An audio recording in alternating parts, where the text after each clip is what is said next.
언어가 통하지 않아도 끝까지 도와주는 사람들이 있습니다. 제주도 한라산에서 그 장면을 직접 마주한 외국인이 있는데요. 그 여정을 함께 따라가 보시죠. Мы не знали, чего ожидать от этого места, но то, что мы там увидели, не укладывалось ни в какие ожидания. 알레나는 러시아 출신으로 친구 3명과 함께 5시간이 넘는 비행과 2번의 경유를 거쳐 제주도에 도착했습니다. 인천이나 서울이 아니라 곧바로 제주라는 점부터 특이한데요. 흥미로운 건 공항 분위기였습니다. 초록색 간판과 야자수가 보이자 알레나는 곧바로 이곳이 본토 한국과는 다른 느낌이라는 걸 알아챘는데요. 사실 제주는 한반도 본토와 기후 자체가 다른 화산섬입니다. 아열대성 기후에 야자수가 자라는 게 가능한 거의 유일한 한국 땅인 셈이죠. 외국인 입장에서는 한국은 서울이라는 고정관념이 첫걸음부터 깨지는 경험이었을 겁니다. 호텔에서 짐을 푼 알레나 일행은 다음날 아침 렌터카를 픽업하기 위해 다시 우버를 부릅니다. 그런데 여기서 알레나가 꼭 강조한 부분이 있었습니다. Кстати, важный момент для тех, кто планирует арендовать машину в Корее. Без международного водительского удостоверения машину просто не отдадут. Оформить его можно заранее в любом МФЦ. 이건 단순한 여행 팁이 아니라 한국이 외국인 운전자에 대해서도 명확한 규정을 갖추고 있다는 증거이기도 합니다. 무작정 신분증만 보여주면 빌려주는 게 아니라 정식 절차를 거쳐야 하는 시스템. 알레나는 이걸 번거롭다고 느끼기보다는 오히려 안심이 되는 부분으로 받아들였습니다. 차를 받은 알레나 일행이 가장 먼저 들른 곳은 알파카 농장이었습니다. 사실 이 농장은 제주 여행 계획을 짜기 전부터 이미 정해둔 1순위 목적지였다고 하는데요. 사진 한 장만 보고도 여긴 무조건 가야 한다는 결심을 했다고 합니다. 귀엽고 가까이 다가오는 알파카들 앞에서 알레나와 친구들은 한참을 떠나지 못했습니다. 이후 일행은 제주 시내로 향했습니다. 한적하고 푸르른 거리, 넓은 도로, 어디에서나 느껴지는 여유로운 분위기에 알레나는 신기했습니다. 그리고 점심으로 선택한 메뉴는 제주의 명물 흑돼지 바베큐였습니다. Жарят мясо прямо за столом на углях, режут ножницами прямо на гриле. Да, в Корее так принято. А затем это все заворачивают в лист перилы с соусом, чесноком и едят. Мы тоже попробовали сами пожарить и поперекладывать мясо. Подача интересная, и процесс очень затягивает. Мясо вкусное, без каких-то сверхожиданий, но приятное. Все заняты своим делом, жарят, смеются, чокаются.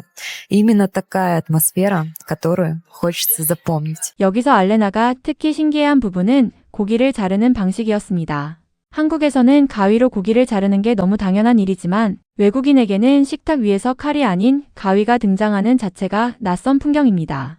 게다가 깻잎과 쌈장, 마늘까지 곁들여 싸먹는 방식은 단순히 고기를 먹는다가 아니라 고기를 조립해서 먹는다는 느낌을 줬을 겁니다. 알레나는 고기가 정말 맛있었다고 말했고 직접 구워 먹는 과정 자체에서 오는 즐거움도 함께였다고 전했습니다. 식사를 마친 일행은 5일간 머물 빌라에 도착합니다.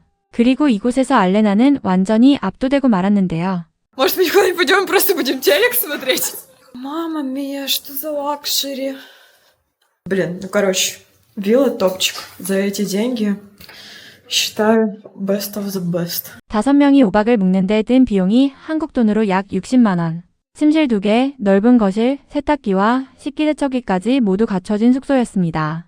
알레나는 서울에서 같은 기간 묵었던 숙소가 그보다 훨씬 비쌌다는 사실까지 언급하며 같은 한국 안에서도 지역에 따라 이렇게 가격 차이가 날 수 있다는 점에 놀라워했습니다.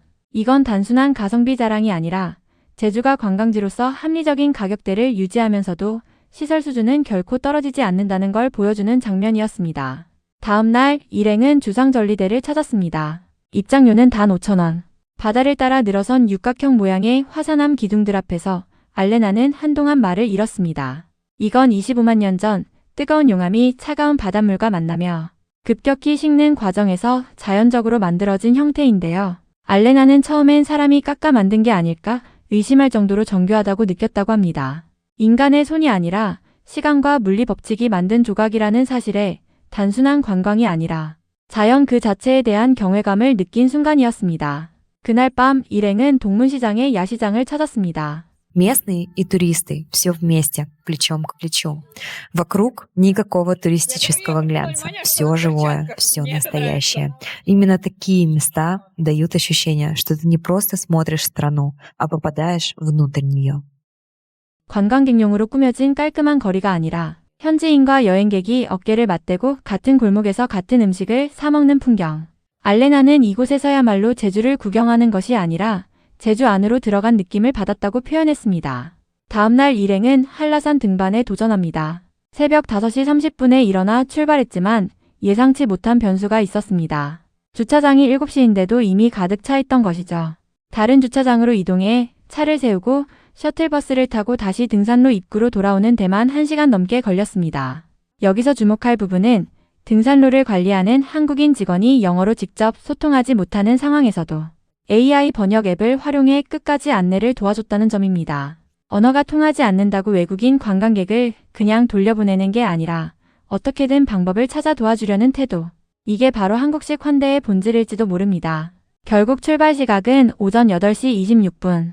정상까지 갈 수 있을지 장담할 수 없는 늦은 출발이었지만 알레나와 친구들은 포기하지 않고 걸음을 옮겼습니다. 평탄한 구간과 돌길이 섞인 초반 코스를 지나 중급 난이도 구간으로 들어서면서 점점 숨이 가빠졌습니다. Ачивка есть, мы это сделали. 약 4시간을 걸어 도착한 정상에서 알레나가 기대했던 만큼 백록담이 푸르고 영롱하진 않았다고 솔직하게 털어놓는 장면도 있었습니다. 하지만 중요한 건 결과보다 과정이었습니다. 1950m, 한국에서 가장 높은 산을 자력으로 걸어서 올랐다는 사실. 그 성취감은 호수의 색깔과는 무관하게 진짜였습니다. 하산길은 더 가파르고 거친 코스를 선택했는데요. 다리가 풀리고 발이 저려오는 와중에도 일행은 서로를 격려하며 끝까지 걸었습니다.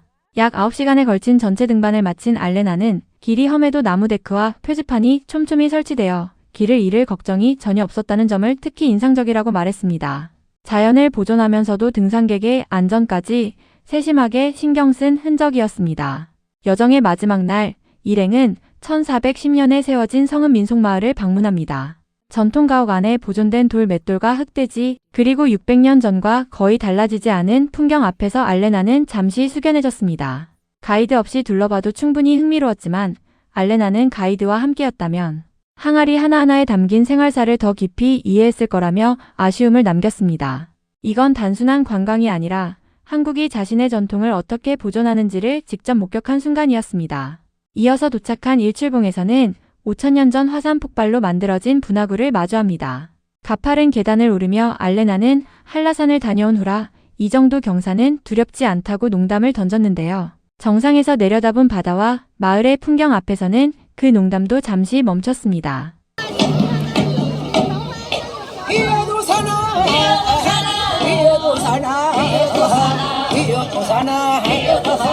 여행의 하이라이트 중 하나는 해녀 공연이었습니다.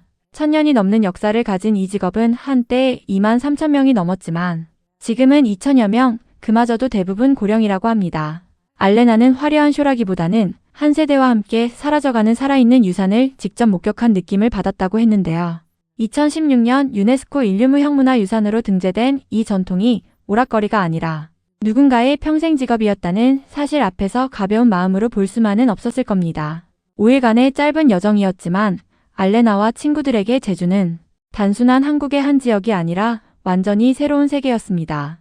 화산이 만든 절벽, 1000년을 이어온 해녀, 그리고 늦은 출발에도 끝까지 함께 걸어오른 산 하나까지. 어쩌면 이들이 본 건 제주의 풍경이 아니라 시간이 켜켜이 쌓인 채로도 여전히 살아 움직이는 한국의 또 다른 얼굴이었는지도 모릅니다.